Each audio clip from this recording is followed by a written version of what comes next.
el día de hoy. Volviendo al libro de Efesios, en el capítulo 6, vamos a encontrar en el versículo 17 que hoy se encuentra nuestro elemento del cual vamos a hablar en esta mañana. Efesios capítulo 6, versículo 17, y yo quiero que usted vaya allí, porque quiero que observemos algunas cositas allí a la luz de la palabra. Efesios capítulo 6, Yelmo de versículo salvación. 17. Y vamos a ir allí a hablar de ese yelmo de salvación. Y vamos a dejar que Dios nos hable allí de una manera especial en esta mañana. Vamos a hablar allí acerca de ese yelmo de salvación. Sí, Señor. Vamos a ministrar acerca del yelmo de la salvación. Y dice la Escritura: y tomad el yelmo de la salvación y la espada del Espíritu, que es la palabra de Dios. Dice San Pablo: tomad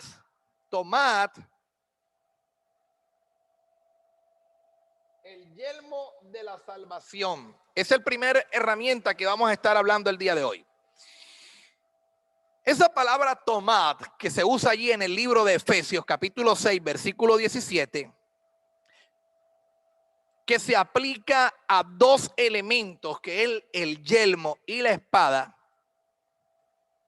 Usted se puede notar que ese verbo no es solamente un verbo de tomar, sino es un verbo que también me habla de recibir, como un don del Señor, como algo que Dios proporciona a nuestra vida. Así que no es solamente tomar, sino también es recibir como algo que Dios proporciona. Así que vamos a entender algo.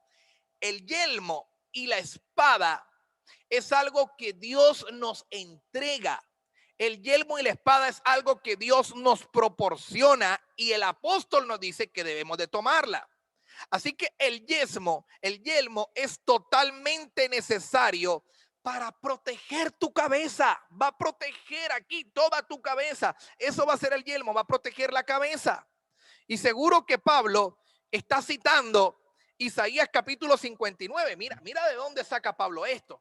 Y vámonos a ir allí a Isaías en el capítulo 59. Alguien que vaya conmigo a Isaías capítulo 59. Vamos a ir allí en el versículo 17. Voy a leer para ustedes Isaías 59. Creo que este es el tercer Isaías. Isaías 59, versículo 17. Y dice la Escritura: pues de justicia se vistió como de una coraza, con yelmo de salvación en su cabeza, tomó ropas de venganza por vestidura y se cubrió de celo como de manto. De allí toma estas palabras el apóstol San Pablo, hablando acerca del yelmo, y el yelmo, dése cuenta que está directamente implicado con lo que es la salvación. El yelmo tiene que ver con lo que es la salvación en la vida del creyente. Directamente tiene que ver con la salvación. Así que el yelmo, ¿qué va a hacer? O el casco, mira ya cómo ha evolucionado. Ahora los soldados usan un casco que es acerado y aguanta las esquirlas de explosiones y cosas como esta. El yelmo nos va a proteger contra los golpes más fuertes que un hijo de Dios puede sufrir. Los golpes más fuertes van a venir y van a arremeter contra tu cabeza. Y eso quiere hablar, eso nos habla de nuestra mente. Y esos golpes son las dudas acerca de tu aceptación tal y como es. Tal y como es por el Señor. Tiene que ver con el yelmo de la salvación. Y el enemigo va a venir muchas veces a hablarte a tu cabeza acerca de tu salvación, y va a hacerte creer que tú no eres hijo de Dios, que Dios no te ha perdonado, que Dios no está contigo, que Dios te ha abandonado, que Dios te ha dejado. Quizás muchas veces va a venir a hablar a tu mente de una u otra manera para que tú pierdas tu confianza, de que no puedan aceptarte tal y como es. Que tú no puedas verte como Dios te ve, de que tú eres un hijo de Dios. Pero déjame decirte que Dios a ti y a mí nos ha rescatado. Para lo cual quiero que usted vaya conmigo nuevamente al libro de Efesios. Pero vamos a ir ahora al capítulo 2. Y quiero que tomes esto, porque si tú no te aceptas como eres en Cristo Jesús, de aquí en adelante te va a ser difícil enfrentar nuestra batalla espiritual. Efesios capítulo 2 dice, y él nos dio, y él os dio vida a vosotros cuando estabais muertos en vuestros delitos y pecados, en los cuales anduvisteis en otro tiempo siguiendo la corriente de este mundo conforme al príncipe de la potestad del aire, el espíritu que ahora opera en los hijos de desobediencia, entre los cuales también todos vosotros vivimos en otro tiempo, en los deseos de nuestra carne, haciendo la voluntad de la carne y de los pensamientos, y éramos por naturaleza hijos de ira, lo mismo que los demás. Pero Dios, que es rico en misericordia, dice la Escritura, por su gran amor con que nos amó, aun estando nosotros muertos en pecado, nos dio vida juntamente con Cristo. Escuche eso. Esa es tu posición en Cristo. Nos dio vida juntamente con Cristo. Por gracia sois salvos. Y juntamente con Él nos resucitó. Y asimismo nos hizo sentar en lugares celestiales con Cristo Jesús para mostrar en los siglos venideros las abundantes riquezas de su gracia, de su bondad para con nosotros en Cristo Jesús. Porque por gracia sois salvos por medio de la fe. Y esto no es de vosotros, pues es don de Dios. No por obras para que nadie se gloríe, porque somos hechura suya, creados en Cristo Jesús para nueva obra, las cuales Dios preparó de antemano para que anduviésemos en ellas.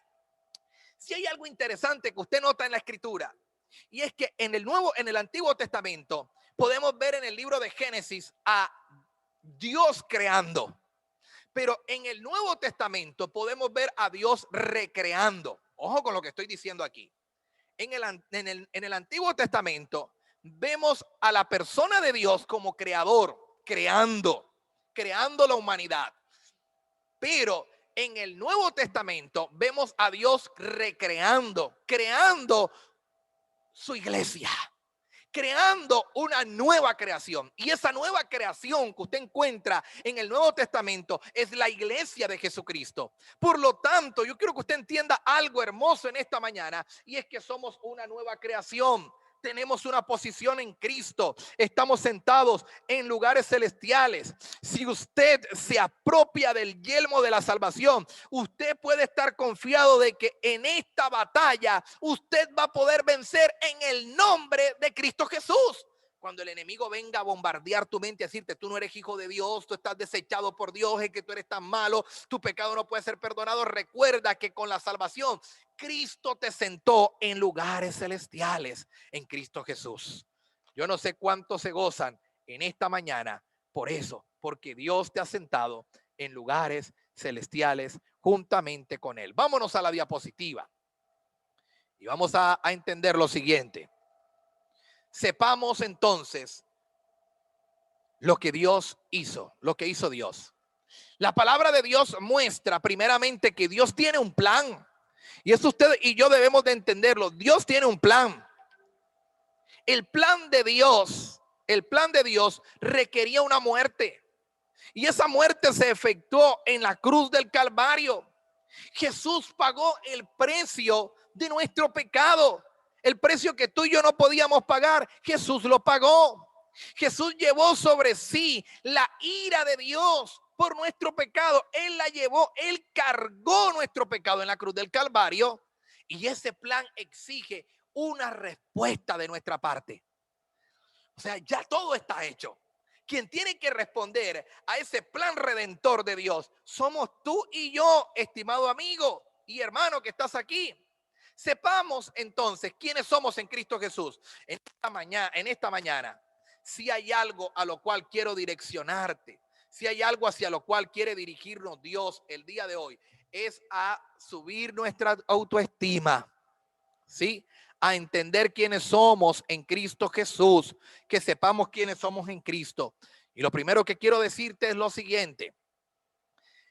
Quiero que usted mire ese cuadro comparativo que vamos a hacer allá, que hemos hecho aquí. Un cuadro que me va a hablar de mentiras, pero también hay un cuadro que me habla de verdades. Así que hablemos de mentiras versus verdades.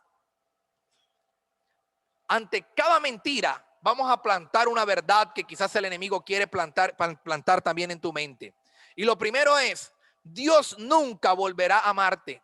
cuando pecamos, a una sabienda de que hemos sido salvos y de pronto le hemos fallado a Dios de alguna manera, recuerde que Juan dice que si alguno ha pecado, abogado tenemos para con el Padre. No está hablando de los de afuera, está hablando de los de adentro, los que pertenecen a la casa de Dios. Y la mentira del enemigo es: Dios nunca volverá a amarte por lo que hiciste.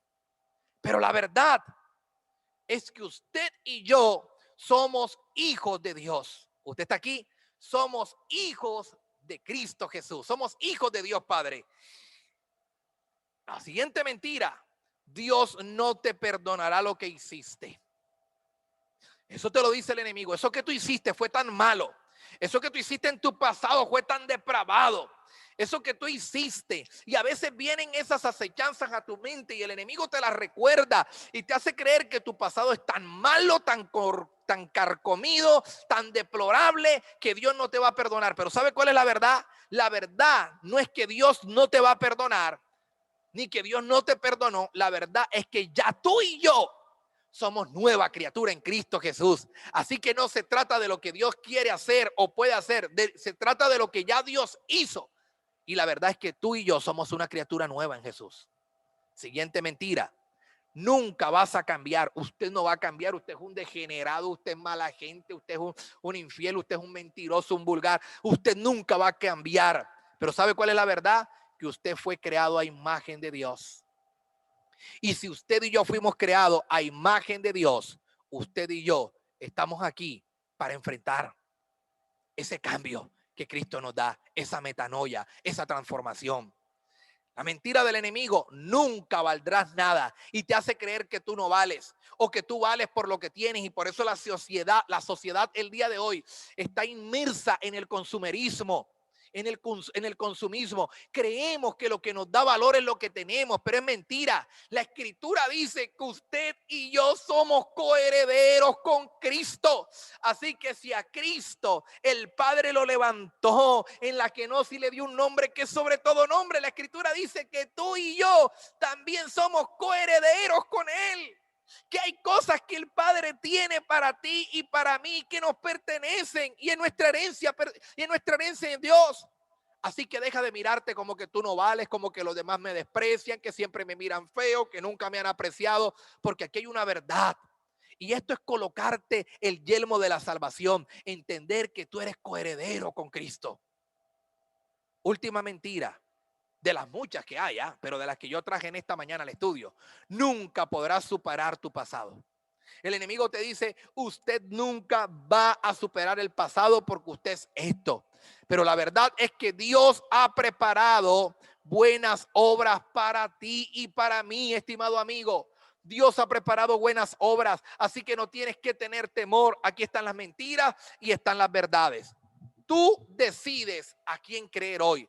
Tú decides en esta mañana creer las mentiras del enemigo, o decides el día de hoy creer esas verdades que Dios ha dicho y que Dios piensa y sabe de ti. Permíteme ir en esta mañana entonces al segundo elemento que voy a tratar el día de hoy. Y ese segundo elemento tiene que ver con la espada del Espíritu.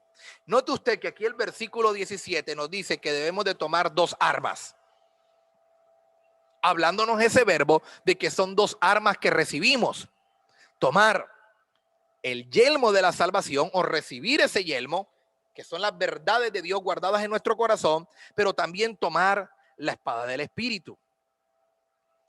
Así que San Pablo aquí utiliza dos palabras, y va a utilizar la palabra espada y la palabra de Dios.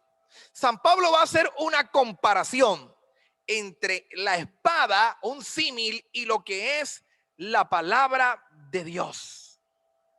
Pero por primera vez en este relato nos vamos a encontrar en lo que dice la Escritura, que la palabra de Dios es considerada el Espíritu Santo detrás de la palabra, porque es la palabra del Espíritu. Y esto es importante, como el poder que está detrás del uso de la palabra de Dios. Así que usted puede ver una Biblia en esta mañana y solamente ve un libro.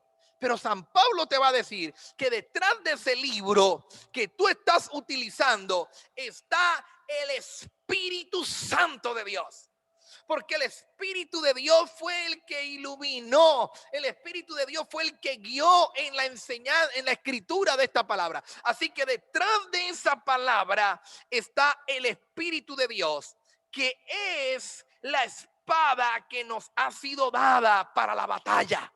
La espada que tenemos para la batalla, y me gusta porque esa espada que habla ahí en el griego es una espada corta, y la espada corta me habla de un combate cuerpo a cuerpo. Espada corta, combate cuerpo a cuerpo. Para ese combate cuerpo a cuerpo que ya entendimos al principio, que es contra potestades, principados, huestes de maldad, ideas que vienen a tu mente, cosas que vienen a tu mente y que tienes que rechazar, usted y yo necesitamos al Espíritu Santo, que nos ha sido dada. Esta espada nos ha sido dada para la batalla. Pero déjeme decirle, hermano, que esta espada, según lo miro en el texto bíblico, no es logos. Ojo con esto, no es logos, sino que esta palabra es rema. Ojo con eso. Venga conmigo nuevamente. Esta palabra que se nos habla aquí no es logos. Esta palabra que se nos habla aquí es rema. Por lo tanto, esta palabra se refiere al evangelio, al querigma, a las buenas nuevas, evangelio. Y quiero que vaya conmigo allí. Rápidamente volvamos a Efesios capítulo 5. Vamos, los que estamos estudiando la escritura. Los que están estudiando conmigo, que no se han ido, que están ahí presentes. Efesios capítulo 5, versículo 26, dice la escritura: para santificarla, habiéndola purificado en el lavamiento del agua por la palabra. Está hablando de la iglesia. Y hablando de la iglesia, interesante, dice el capítulo 5, versículo 26, que esta palabra es una palabra que no viene como juicio, es una palabra que viene para redención.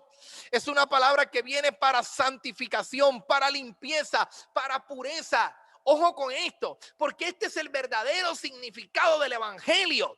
El significado del evangelio son buenas nuevas, no son nuevos juicios, son buenas nuevas de salvación. Ojo con esto.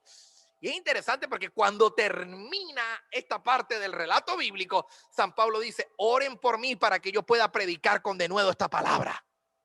Tiene que ver con la evangelización, tiene que ver con ganar a través de la palabra de Dios. Esto es importante aquí. Pero vamos a colocar un texto más y quiero que me acompañe a Romanos capítulo 10, versículo 18. Vamos a la Biblia más rápida del oeste. Romanos capítulo 10, versículo 18, en el que dice la escritura: pero digo, Romanos 10, en el versículo 18, dice la escritura: pero digo, no han oído, antes bien, por toda la tierra ha salido la voz de ellos, y hasta los fines de la tierra sus palabras. Así que se trata de la palabra de la verdad. Y déjeme decirle que el evangelio es salvación. El evangelio es buena nueva. El evangelio es salvación. Volviendo al libro de Efesios para confirmar esto, en el capítulo 1, mire lo que es. Capítulo 1, ahí en el versículo 13 dice la escritura, Efesios 1:13: en él también vosotros, habiendo oído la palabra de verdad, el evangelio de vuestra salvación, y habiendo creído en él, fuisteis sellados por el Espíritu Santo de la promesa. Esta palabra es buena nueva. Esta palabra tiene que ver con el evangelio y tiene que ver con el evangelio de la paz. Efesios capítulo 6, en el versículo 15, nos lo está diciendo y dice: calzado los pies con el apresto del evangelio. Con el apresto del evangelio, pero no queda allí, dice: con el apresto del evangelio de la paz. Mientras que las sandalias son para ir a predicar el evangelio de la paz, esta espada tiene que ver con esa palabra que el Espíritu trae a nuestro corazón. Vamos a vivir y vamos a aplicar entonces la espada del Espíritu. Reconozcamos entonces cuáles son las estrategias que Satanás, que el enemigo va a venir a querer usar. Porque esta palabra se trata de la relación con Dios. No se trata de la relación con la religión. Esta palabra se trata de la relación que usted y yo debemos de tener con Dios. No se trata de la relación con la religión. Dios siempre será el mismo. Entendamos entonces eso en esta mañana.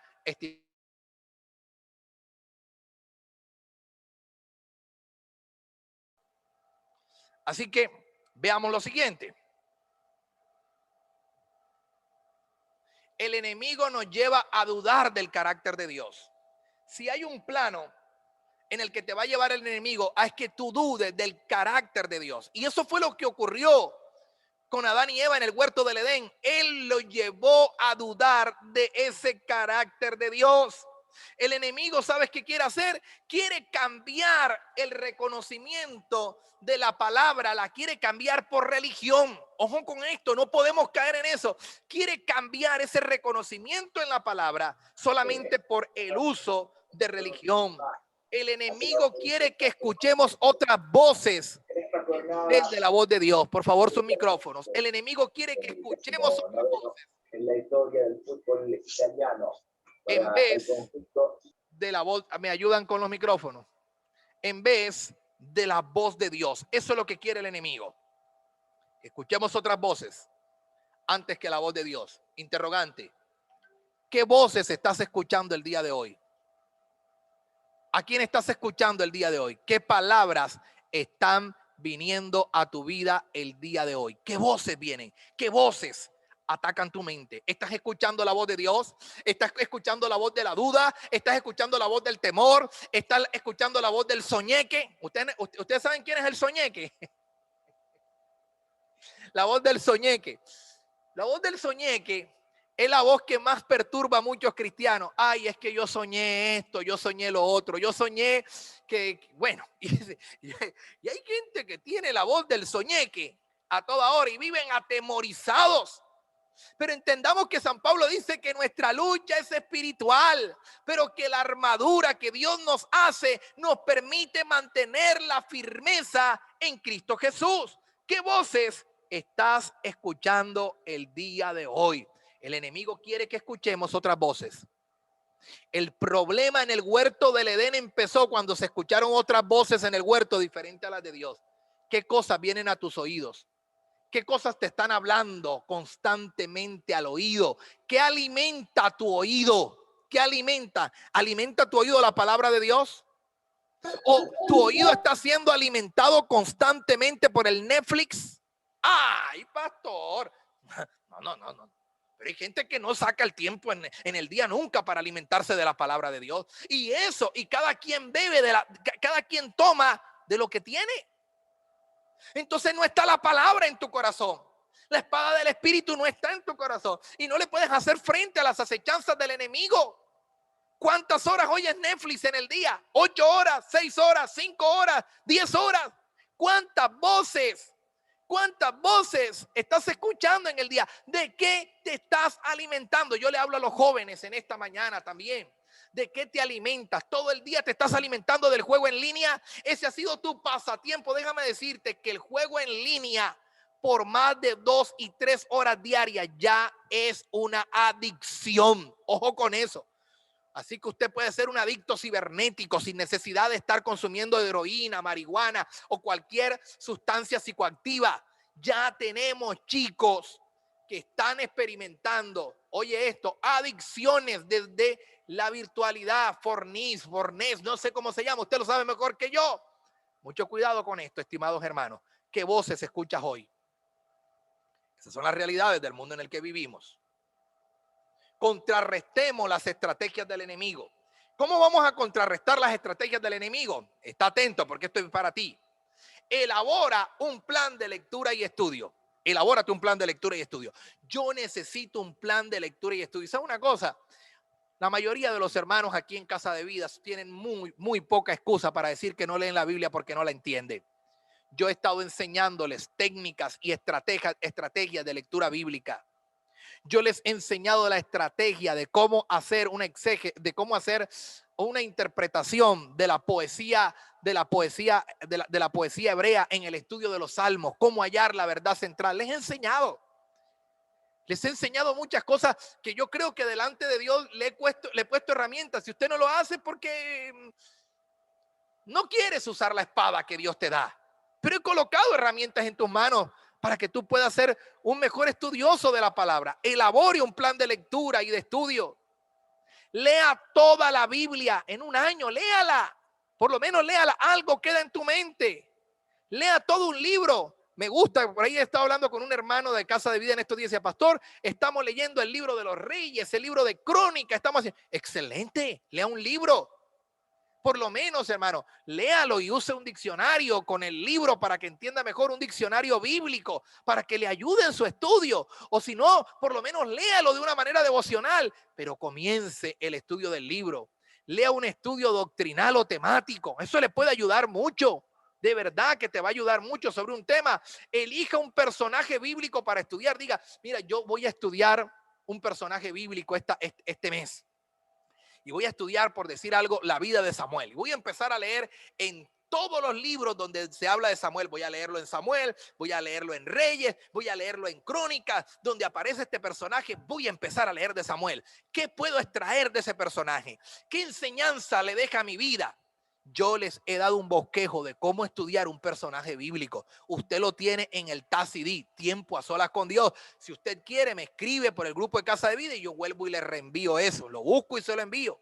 Estudio un personaje, quiero estudiar acerca de David y voy a leer todo acerca de David. Voy a leerlo en Samuel, voy a leerlo en Reyes, voy a leerlo en Crónicas, voy a leerlo en Salmos, pero voy a empaparme de qué era esto. Voy a leer otro personaje, a Moisés, a Elías. Estudie personajes bíblicos.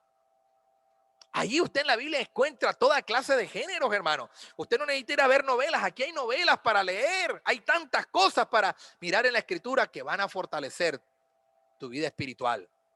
Elabore un plan de aprendizaje. Para esto, ore antes de leer. Primeramente, ore antes de leer.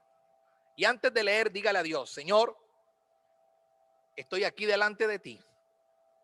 Y estoy de acuerdo contigo que cualquier cosa que tú me pidas con respecto a la lectura del día de hoy, estoy dispuesto a entregarla por más duro que parezca. Ojo con esto. Ya en ese momento usted se está metiendo en la lectura con mente abierta y corazones vibrantes. Ojo con esto. Un corazón apasionado. ¿Sí? Mente abierta, perdón, la palabra es mente abierta y corazones ardientes. Ya yo se lo he dicho antes, mente abierta y corazón ardiente se refiere a ese texto bíblico del libro de Maús cuando caminaban con Jesús y se dieron cuenta y decían, no ardía nuestro corazón mientras éste nos hablaba. Su corazón ardía, pero su mente estaba cerrada. ¿Cómo me voy a acercar al estudio bíblico? Mente abierta, ojo con los micrófonos, corazones ardientes. Use una buena Biblia de estudio. Vamos a comenzar.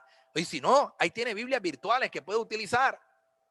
No tema usar buenos comentarios bíblicos. Qué buena inversión puede hacer. Un comentario bíblico sencillo le puede costar 70, 80, 100 mil pesos, 130 mil. De ahí para adelante, compre un comentario que le ayude en su estudio de manera devocional.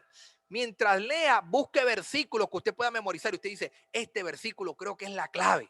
Todos los días aquí hacemos un devocional a las 5 de la mañana y estamos estudiando el libro de Proverbios de manera devocional y siempre escogemos un texto bíblico. Y ese texto bíblico, yo hago una imagen y lo mando, versículo bíblico del día. Bueno, busquemos un versículo bíblico para memorizar. Eso va a llenarte mucho. Use buenos principios de interpretación. Y me tocaría sentarme a estudiar, a enseñarles un poco más, pero buenos principios de interpretación que te ayuden a interpretar el texto bíblico de mejor manera. Ponga en práctica los cambios que la Biblia requiere de usted. Hombre, si usted encontró allí en la Biblia de que los mentirosos no heredarán el reino de los cielos y tienes problemas con la mentira, cambia. Si tienes problemas con los ojos, no te saque los ojos, pero sí cambia hacia donde estás mirando, estimado hermano. Busca la manera de transformar tu vida. Si tú encuentras que en la Biblia todo me es lícito y no todo conviene y tú ves que tienes un tipo de adicción, cambia, aléjate de eso. pero permite que Dios transforme tu corazón, incorpora cambios, ponga en práctica los cambios que la Biblia pide de usted. No sé qué te está pidiendo la Biblia hoy. Si la Biblia te dice orad en todo tiempo, entonces, y no lo estás haciendo, ora. Si la Biblia dice que tomes que tomes la espada y que tomes el yelmo, que lo recibas de parte de Dios, pues tómalo y póntelo en esta mañana. De eso se trata. Leyendo el libro de Proverbios nos dice, oye, mira, guarda mis mandamientos, retén mis palabras, cuidado con las palabras, habla mucho de la sabiduría. Entonces voy a tomarlo para mi vida. De eso se trata el estudio bíblico. Y por último, quiero mencionar lo siguiente. Cierro con esto. Súmese a un grupo de estudio bíblico. Esto es lo que no le gusta a muchos. Súmese a un grupo de estudio bíblico. La gente no le gusta estudiar la Biblia, le cuesta estudiar la Biblia, les gustan las predicaciones magistrales. Pero mire, hermano, yo le digo algo, más que las predicaciones magistrales, a mí, Samuel Montes, me gusta cuando yo estudio la Biblia y es el Espíritu Santo quien me revela, me guía y me lleva a través del estudio. Para mí no hay nada más gratificante porque a mí esa palabra se me revela al corazón. Entonces, la espada es cortante. En realidad quiere decir que es muy cortante y hay que usarla con mucho cuidado porque podemos herir en lugar de extirpar el mal que hay dentro del ser o dentro de nosotros. Esa palabra usémosla para nosotros mismos. No usemos para herir. No usemos para dañar al otro. No usemos para estar garroteando al otro. La Biblia dice, la Biblia y esto y pecadores. Y ahí estamos teniendo muchos problemas. Usemos la palabra. Pero usémosla, estimados hermanos, ¿para qué? Para que la palabra trabaje